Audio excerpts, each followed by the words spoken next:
Apalagi UN bukan satu-satunya standar kelulusan, masih ada ujian sekolah. Halo masyarakat, ketemu lagi di Palet Movie. Kali ini kita akan bahas sesuatu yang paling hot-hotnya dari Kementerian Pendidikan Dasar dan Menengah, yaitu mengenai wacana pemberlakuan Ujian Nasional atau UN. Sebelum kita bahas, yuk kita lihat dulu video berikut ini. Mendengar banyak aspirasi. Sekarang saya masih dalam posisi meminta masukan dari masyarakat terkait dengan beberapa kebijakan kementerian yang sekarang ini menjadi polemik. Selain persoalan ujian nasional, zonasi, dan juga persoalan yang berkaitan kesejahteraan guru, kami sekali lagi mengharapkan masukan dari berbagai kalangan yang pada waktunya nanti menjadi referensi bagi kami di kementerian untuk mengambil kebijakan. Karena itu, melalui teman-teman media juga kami mengharapkan ada masukan-masukan itu. Bahkan kalau boleh saya menyampaikan sekarang, nanti juga kami akan ada pertemuan khusus dengan para pemimpin redaksi, media cetak, media elektronik, dan juga media sosial untuk memberikan masukan kepada kami berdasarkan pantauan teman-teman media di lapangan.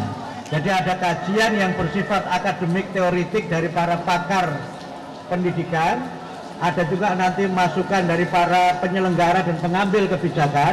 Nanti kami akan memanggil juga para kepala dinas ke Jakarta untuk memberikan masukan pada kami, termasuk juga masukan dari para jurnalis yang selama ini bersentuhan langsung dengan masyarakat. Karena itu beri kami masukan, sehingga dengan masukan-masukan itu kami bisa mengambil keputusan yang terbaik untuk kemajuan pendidikan nasional. Baik, nah kita lihat tadi ada wacana melakukan ujian nasional, terus zonasi juga, program zonasi juga sepertinya antara diberlakukan atau malah dihapuskan, dan juga berhubungan dengan kesejahteraan guru. Yuk kita fokus dulu ya, ini untuk fokus dulu di pemberlakuan UN dulu. Nah, pertama dulu kita harus paham dulu ujian nasional kan menjadi standar mutu pendidikan. Sekali lagi ini standar mutu pendidikan dari jenjang SD ke SMP, SMP ke SMA, nanti SMA untuk kelulusannya. Serah mau kemana, keluar ke perguruan tinggi atau mungkin langsung bekerja, ya itulah standarnya seperti itu ya. Nah, itu standar mutu pendidikan, sekali lagi ujian nasional itu demikian.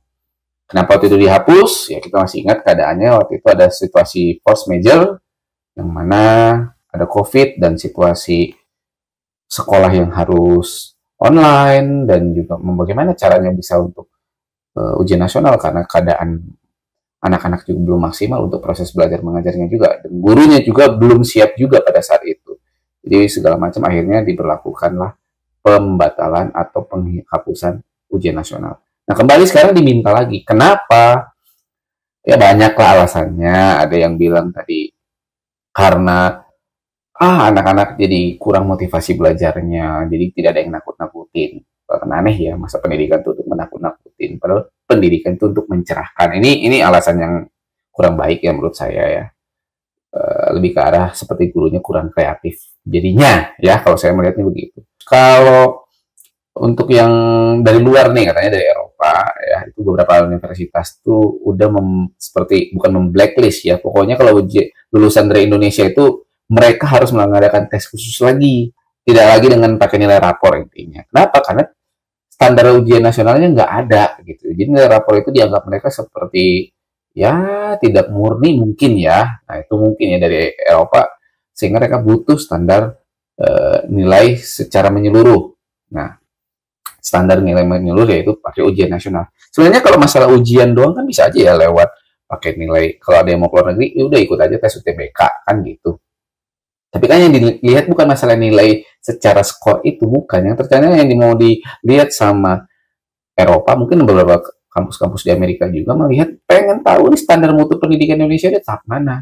Standar mutu pendidikan Indonesia. Dan jadi tolak ukurnya adalah ujian nasional. Mulai dari SD menuju SMP, SMP menuju ke SMA, SMA ya ke perguruan tinggi. Jadi standar mutunya gitu, secara merata, SDM-nya itu udah sampai mana.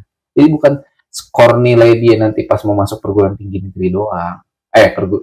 Bukan skor untuk masuk ke perguruan tinggi negeri aja atau perguruan mau keluar negeri sana. Ya, bukan yang kayak gitu yang mau dilihat. Jadi standar mutunya itulah kenapa fokusnya diberlakukan ujian nasional. Ini ya yang dari berita-berita yang ada aku tangkapnya seperti itu. Nah, kembali dari kementerian bilang ini ada wacana berbagai apresiasi.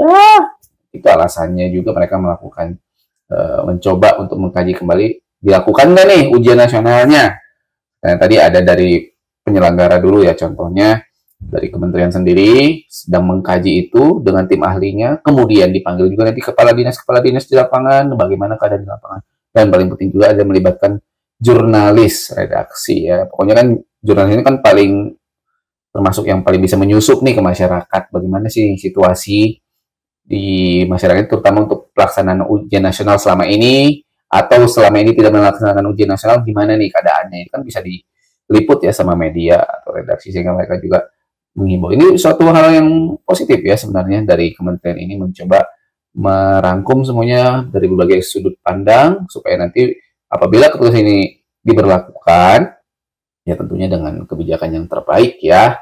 Nah, cuman ya pertanyaan kembali, apa yang mau di-UN-kan gitu loh, kalau memang benar-benar di-UN-kan, dan mulai kapan kan gitu. Kalau pikiran aku ya mungkin di-UN-kan paling cepat itu dulu, di kapan dulu nih ya, paling cepat itu adalah kalau yang sekarang kelas 11 mungkin tahun depan, berarti tahun ajaran 2026 kelas 12-nya akan ada ujian nasional ya, untuk tingkat SMA, mungkin SMP yang mengikuti ya, seperti itu tadi yang aku bilang, yang mungkin kelas 8-nya sekarang tahun depan seperti itu. Nah, itu ya kalau ditanya kapan, prediksiku demikian. Terus pelajaran apa nih kira-kira yang akan di-UN-kan? Ya paling standar dulu menurut aku ya adalah ilmu bahasa itu sendiri, matematika termasuk di dalamnya. Matematika itu ilmu bahasa kan, baru ada bahasa Inggris, baru juga ada bahasa Indonesia ya. Jadi 3 ini, masalah penjurusannya ini, nah ini kita nggak tahu. Kalau tingkat SMP mungkin masih bisa 3 itu, bagaimana dengan SMA kan kita nggak tahu ya, apakah harus ada mata pelajaran penjurusan juga yang di UN-kan, karena kita tahu sendiri kurikulum Merdeka ini ada namanya sistem paket ya, ada yang konsentrasinya sama anak-anaknya mau ke teknik, ada yang mau ke art, ada yang mau ke bahasa, ada juga yang mau ke berhubungan dengan biokimia. Nah ini kan gimana nih kalau di UN kan juga berdasarkan konsentrasi itunya, karena kan paket-paket di tiap sekolah itu kan nggak merata, nggak semuanya sama gitu. Nah itulah ya, jadi ini perlu pertimbangan UN ini bagaimana ya, apa saja yang mau dipelajari, dan paling penting lagi Pak gitu, kalau memang melakukan ujian nasional tolong diperhatikan lagi bagaimana pelaksanaannya di lapangan, jangan sampai terjadi kebocoran soal, karena jujur kebocoran soal saat UN itu ya banyak banget sebenarnya ya, kebocoran soal, dan jadi sebenarnya mutu apa sih mau dilihat kalau semuanya jadi bocor kan gitu, walaupun nggak semua. Dan paling penting lagi, UN bukan satu-satunya standar kelulusan, itu paling penting. Sekali lagi, UN bukan satu-satunya standar kelulusan, masih ada ujian sekolah. Kalau untuk masalah NEM itu terserah pemangku kebijakan mau bagaimana, tapi yang jelas UN bukan satu-satunya standar kelulusan.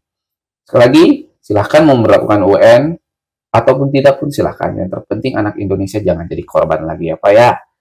Itu aja dari saya. Semoga pemerintah kita punya kebijakan yang terbaik.